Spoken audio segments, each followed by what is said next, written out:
اور ذہبی نے سیر اعلام النبلاء میں یہ لکھا ہے کہ یہ خود ان کا اعتراف موجود ہے کہ ہم سے طلاق، عتاق اور یہ قسمیں لی گئی اس کے اوپر کہ علی کو منافق کہو، تو اسی لیے ہم حکومت سے وظیفے لیتے رہے. تو یہ ان کا خود اعتراف موجود ہے ذہبی کے بغیر. اسی طرح دنیا سے پردہ فرما گئے اور حضرت ابوبکر نے پھر اس کو جمع کیا اور پھر حضرت عثمان نے ایک لغت پہ جمع کیا. یہ اہل سنت کا متفقہ مسئلہ ہے. جی اگر ایسا ہے تو قرآن کو رسول خدا نے تدوین نہیں کیا، آپ قرآن نہ مانی. کیوں مانتے؟ وہ خلفاء رسول خدا یہ فرما سکتے ہی نہیں ہے کہ میری سنت پر یا میرے صحابہ کی سنت، ہمارے صحابہ کی سنت پر. یعنی صحابہ رسول کی سنت پہ نہیں تھے. نہیں، رسول کی سنت پہ تھے. تو اگر رسول کی سنت پہ تھے تو صحابہ کی سنت نہیں ہے، پھر تابعین کی بھی سنت ہوگی، آپ کی بھی سنت ہوگی. حضرت میرا سوال جو ہے نا وہ فقہ کے بارے میں، کہ ہمارے ہاں تو تدوین ہوئی ہے، فقہا ہیں، جس طرح ہم ایک کہہ سکتے ہیں کہ بھائی ہمارے پاس کتابیں موجود ہیں، فقہ حنفی ہے، فقہ شافعی ہے، اور یہ بہت قدیم زمانے سے علماء نے اس کی تدوین کی ہوئی ہے. تو پھر آپ امت سے ہٹ کر ایک الگ راستہ اپناتے ہیں اور کہتے ہیں ہماری یہ فقہ ہے، فقہ جعفری ہے. تو کیوں نہیں لے رہے ہیں آپ کو لینا چاہیے نا، ہمارے پاس تو علم موجود ہے، کتابیں موجود ہیں. ماشاءاللہ. ہم ایک کلیہ بنا لیتے ہیں. ٹھیک، ہم اسے مانیں گے جو تدوین ہوئی ہو، جو تدوین نہ ہو اسے نہیں مانتے. صحیح ہے، کلیہ یہ ہے. کلیہ ہے. ٹھیک ٹھیک. ہم قرآن کو مان سکتے ہیں، آپ قرآن کو نہیں مان سکتے. مانتے ہیں قرآن کو، مان سکتے نہیں. اب کلیہ آ گیا نا، کلیہ آ گیا. تدوین ہوئی ہو تو مانیں گے، تدوین نہ ہوئی ہو تو نہیں مانیں گے. اس کلیہ پہ رہیے نا. پھر تو تدوین قرآن کو تو مانتے ہیں نا، سب مان رہے ہیں. نہیں کہاں آپ ابھی تو تدوین فقہ ہمارے ہاں بھی ہوئی بھی ہے، ابھی کی بات نہیں ہو رہی ہے. اچھا، آپ کہہ رہے ہیں نا اس وقت ابو حنیفہ نے تدوین کر دی، امام جعفر صادق نے تدوین نہیں کی. جو تدوین ہوئی ہے چیز وہ مانیں گے، جو تدوین نہیں ہوئی وہ نہیں مانیں گے. ابھی کی تو بات نہیں کر رہے ہیں. پھر ہم نے کہا کلیہ بنا لیتے ہیں. جو چیز تدوین ہوئی ہے وہ مانی جا سکتی ہے، جو تدوین نہیں ہوئی وہ نہیں مانی جا سکتی. یعنی پہلے زمانے کی آپ بات کر رہے ہیں. اسی کی بات کر رہے ہیں نا. ابھی تو تدوین ہوئی بھی ہے نا، فقہ جعفری بھی تدوین ہے نا. جی جی، آپ اسی وقت کی بات کر رہے ہیں نا کہ بھئی مدون اگر ملے تو مانیں گے، نہ نہیں تو بعد میں ہوئی تدوین ہوئی چیز ہم نہیں مانیں گے. اس اعتراض کا اصل تو یہی ہے نا. تو ہم کہتے ہیں ٹھیک ہو گیا، اسی اصول پہ آ جاتے ہیں. ہم فقہ پہ تو بعد میں آئیں گے، حدیث پہ بھی بعد میں آئیں گے. اہل سنت مشہور کا، البتہ سب کا نہیں ہے، اہل سنت میں بھی ہیں جو یہ مانتے ہیں، اور آپ کا بھی شاید یہی نظریہ ہے جو مجھے پچھلی گفتگو سے یاد ہے کہ رسول خدا نے قرآن کو خود تدوین فرمایا تھا. لیکن مشہور اہل سنت یہ ہے کہ قرآن تدوین نہیں ہوا تھا. رسول اللہ اسی طرح دنیا سے پردہ فرما گئے اور حضرت ابوبکر نے پھر اس کو جمع کیا اور پھر حضرت عثمان نے ایک لغت پہ جمع کیا. یہ اہل سنت کا متفقہ مسئلہ ہے. جی اگر ایسا ہے تو قرآن کو رسول خدا نے تدوین نہیں کیا، آپ قرآن نہ مانی. کیوں مانتے؟ وہ خلفاء ہیں نا، خلفاء راشدین ہیں، تو ان کا حضور نے فرمایا میرے بعد صحابہ اور میری سنت اور صحابہ کی سنت پہ چلنا. اچھا، ان کا عمل رسول یہ کا تو پھر عمل. ایک اور وہ ہو جائے گا. یہ خود حدیث غلط ہے، اس پہ ہم بات کرتے ہیں. لیکن اس کو اگر ایک جگہ سیٹل کر لیں یا اس کو کر لیتے ہیں، اس پہ بعد میں آ جاتے ہیں. ٹھیک ہے نا، کہ رسول خدا یہ فرما سکتے ہی نہیں ہے کہ میری سنت پر یا میرے صحابہ کی سنت، ہمارے صحابہ کی سنت پر. یعنی صحابہ رسول کی سنت پہ نہیں تھے. نہیں، رسول کی سنت پہ تھے. تو اگر رسول کی سنت پہ تھے تو صحابہ کی سنت نہیں ہے، پھر تابعین کی بھی سنت ہوگی، آپ کی بھی سنت ہوگی. بھئی یہ سلسلہ آگے تو نہیں چلے گا. رسول کی سنت ہے، کسی اور کی حیثیت ہی کوئی نہیں. اگر اس سے ہٹ کر کوئی ان کی اپنی بھی کوئی سنت تھی تو اسے سنت نہیں کہتے، اسے بدعت کہتے ہیں. یہ مسلم ہے. یہاں آ کے بھول جائیں علمی معیارات کو تو الگ مسئلہ ہے. الگ سے ہٹ کے نہیں ہے، یعنی وہ رسول کی سنت کے تابع ہی اسی میں. اگر یا رسول کی سنت ہے تو الگ سے نہیں کہا جا سکتا. اگر رسول کی سنت ہے تو الگ نہیں کہا جا سکتا. اگر رسول کی سنت سے ہٹ کے کوئی اور چیز ہے تو وہ سنت نہیں، وہ بدعت ہے، اس کی اتباع نہیں کی جا سکتی. تھی یا نہیں تھی، لیکن یہ حدیث صحیح نہیں.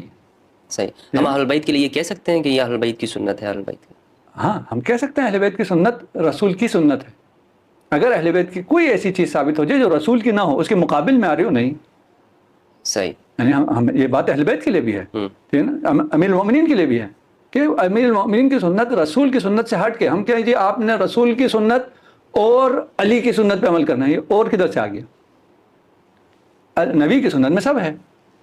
صحیح، ٹھیک ہے نا. اس لیے یہ جب خلافت کا آیا اور شورا میں کہا گیا کہ آپ نے سنت رسول اور سنت شیخین پہ عمل کرنا ہے، امیر المومنین نے اس پہ کیوں اقرار نہیں کیا؟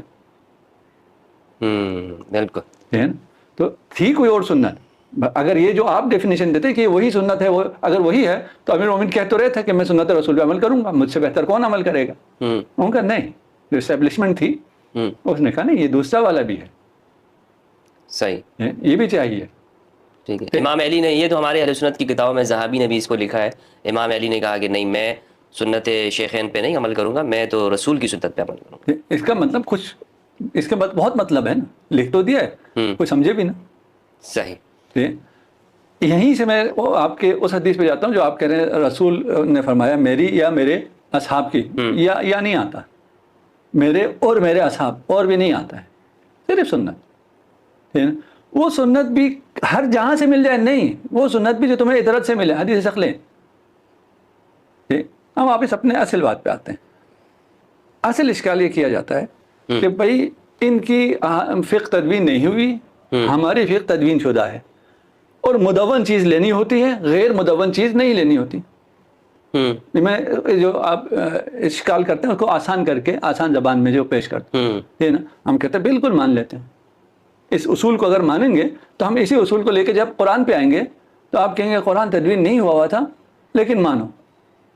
کیسے مان لیتے ہیں؟ صحیح بات ہے یہ بالکل, یہ لاجک سے آپ نے اس کا جواب دیا کہ یہ کیسے مان لیتے ہیں, یعنی قرآن تو فکس سے تو ایک بڑی بات ہے نا. نہیں, قرآن وہ آسانی سے مان رہے ہیں, وہ مان رہے ہیں, ادھر کوئی کسی کو اعتراض نہیں ہے, وہ ہضم ہو جاتی ہے بات. اچھا تدوین ہوئی تھی نہیں ہوئی تھی, ثابت کیسے ہوئی؟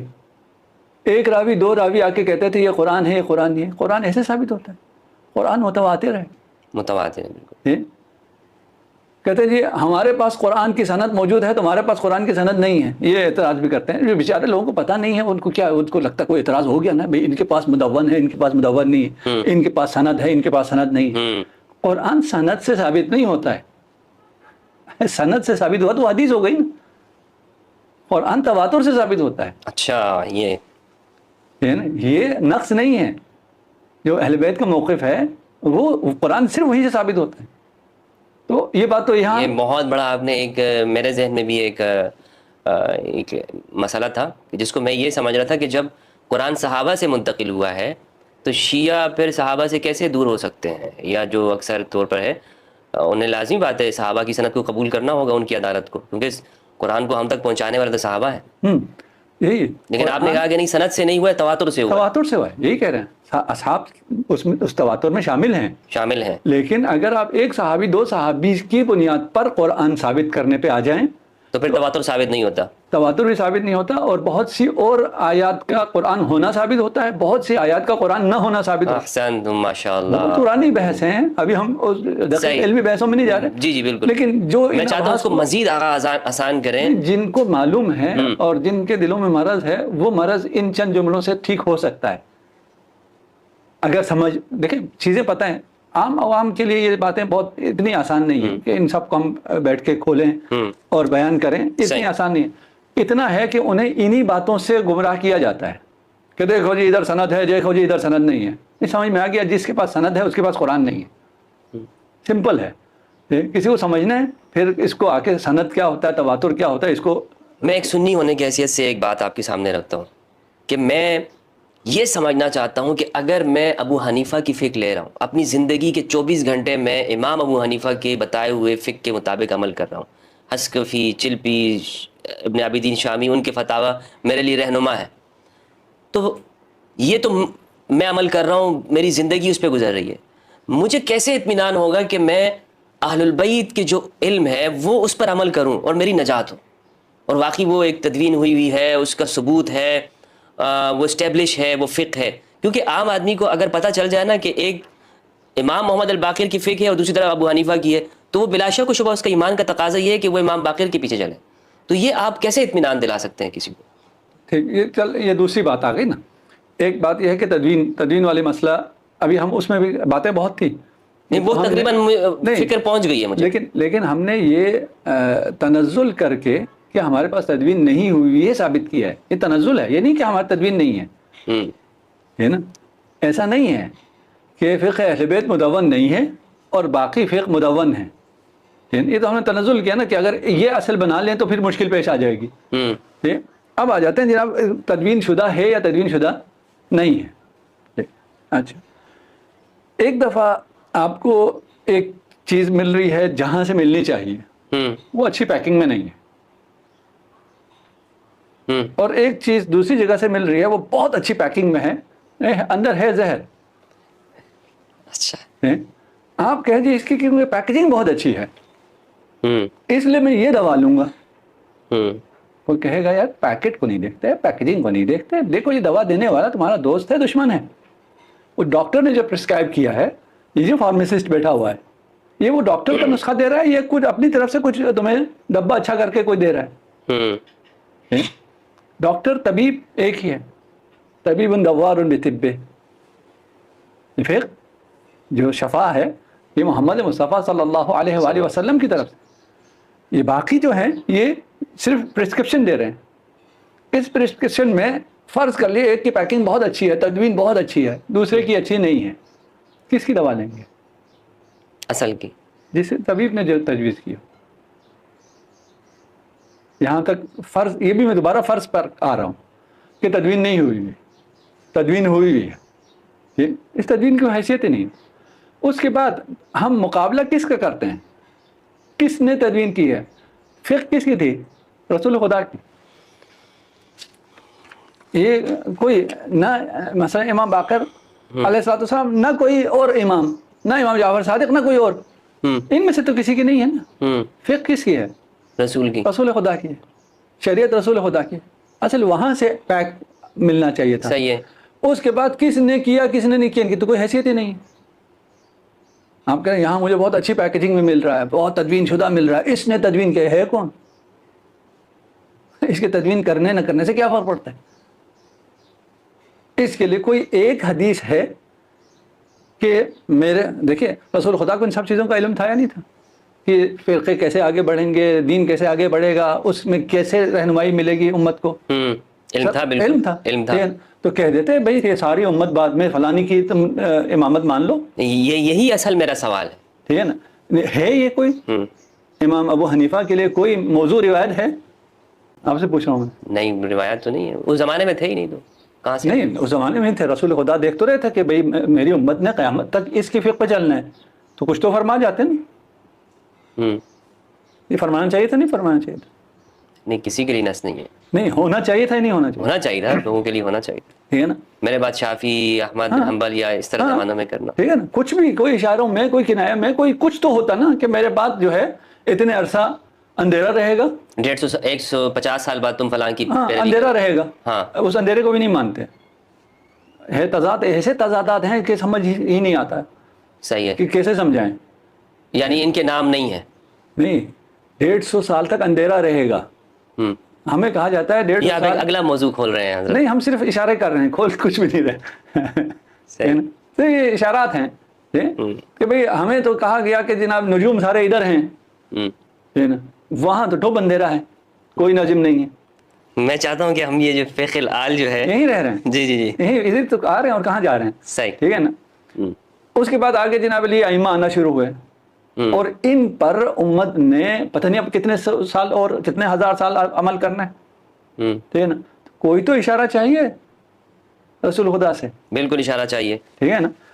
کیونکہ دین کا مسئلہ ہے. ہاں، صریح حکم چاہیے. صریح حکم چاہیے، صرف اشارہ نہیں، صریح حکم. صریح حکم چاہیے. جی جی. وہ صریح حکم کس کے لیے ہے؟ امت کے لیے نہیں، ان میں سے کسی کے لیے ہے؟ نہیں ہے، ان میں سے نہیں. چاروں ائمہ کے لیے، چاروں ائمہ کے لیے نہیں ہے. اس کے مقابل امام جعفر صادق اور امام محمد باقر علیہ السلام کے لیے ہے یا نہیں ہے؟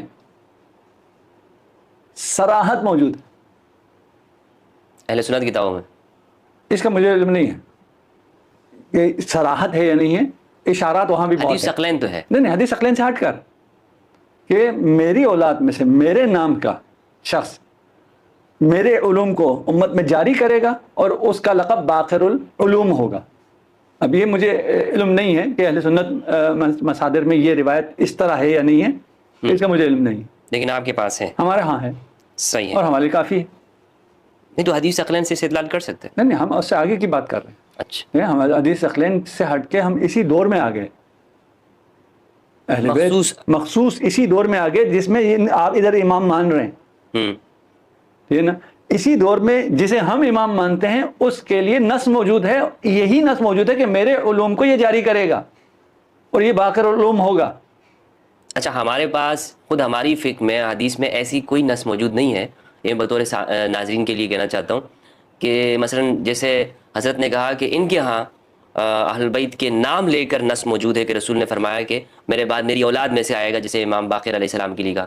ہمارے پاس یہ روایت کسی جگہ پر بھی نہیں ہے کہ میرے بعد نعمان بن ثابت کی پیروی کرنا، یا محمد بن ادریس الشافعی کی کرنا، یا احمد بن حنبل کی، یا مالک بن انس الاصبحی کی. کوئی ہمارے پاس روایت موجود نہیں ہے. یہ میں اعتراف کرتا ہوں اس کا برملا. یہی ہم یہی کہہ رہے ہیں نا، ادھر نہیں ہے ادھر ہے.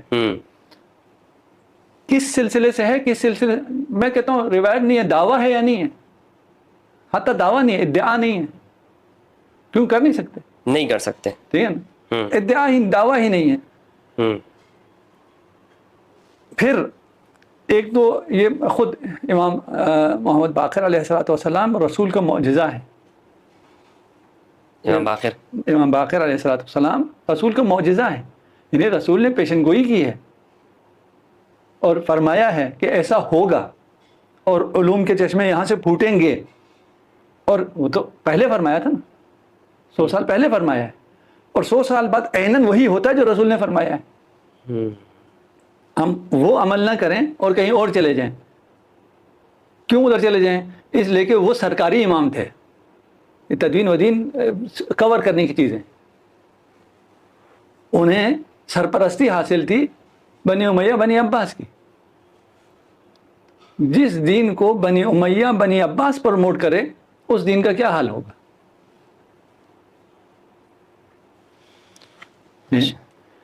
اگر اس پہ تحقیق موجود ہے، لوگوں نے بہت لکھا بھی ہے، اور ہم نے بھی ابھی اس محرم میں بھی بولا ہے کہ یہ تدوین کیسے ہوا، سیرت کیسے تدوین ہوئی، یہ فقہ اور جو احادیث کیسے تدوین ہوئی، کس نے تدوین کی، کس نیت کے ساتھ کی، اور کیا کچھ ہوا، اور اس میں یہ جو خلفاء تھے بنی امیہ کے بنی عباس کے، وہ کتنا انٹرفیئر کرتے تھے.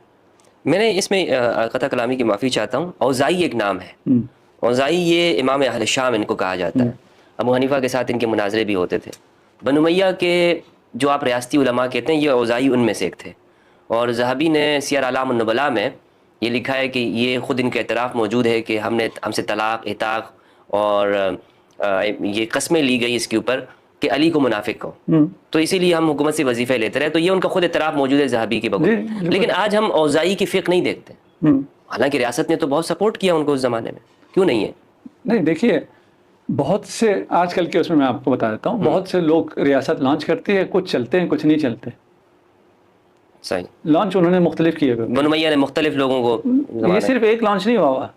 ٹھیک ہے نا، آپ ایک مثال دے رہے ہیں نا، ایک اوزائی لانچ نہیں ہوا، اس طرح آگے نہیں چلا. تو بہت سے، میں آج کل کے نام نہیں لینا چاہتا، جو جوان ہیں ان کے ان میں